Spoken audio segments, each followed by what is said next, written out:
Alamin natin ang tungkol sa K-12 Education Program mula kay JC Tejano dito sa K-12 Kaalaman.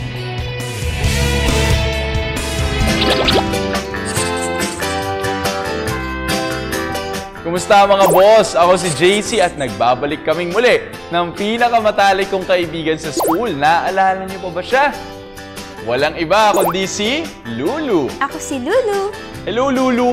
Para maging mas maganda ang araw ng ating mga taga-subaybay, tara't simulan na natin ang ating kwentuhan tungkol sa education program na bahagi ng Philippine Development Plan o PDP. Ang K-12. Lulu, alam mo ba na bago magtapos ang taon ay ipinagdiwang natin ang education? Talaga? Oo, Lulu. Ginunita natin ang Education Week noong ikalawang linggo ng Disyembre.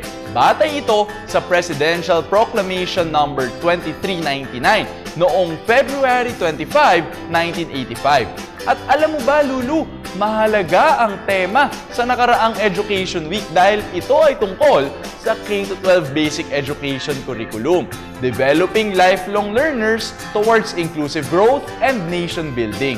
Wow! Tungkol pala sa K-12. Pero JC, bakit ba ipinagdiriwang ang Education Week? Ginugunita ito, Lulu, upang ipaalala sa mga mag-aaral at guro na napakahalaga ng edukasyon dahil susi ito sa pag-unlad ng ating bayan o national development. Sa pagpapatupad ng K-12 program, nadagdagan ng 2 years ang dating 10-year education cycle sa ating bansa. Makakatulong ba ang additional 2 years, JC? Oo naman, Lulu, magkakaroon tayo ng senior high school na makakapagbigay ng pagkakataon sa mga mag-aaral na kumuha ng technical vocational courses. Tulad ng ano? Tulad na lamang ng commercial cooking, dressmaking, at automotive servicing.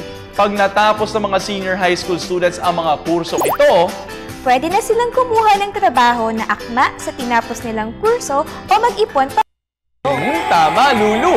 Sa tulong ng K-12 Basic Education Program, mabibigyang diin ang kahalagahan ng pagkakaroon ng mataas na kalidad ng edukasyon para, una, makamtan ang kanilang mga pangarap at mithiin sa buhay at, pangalawa, maging responsableng mamamayan ng ating bansa.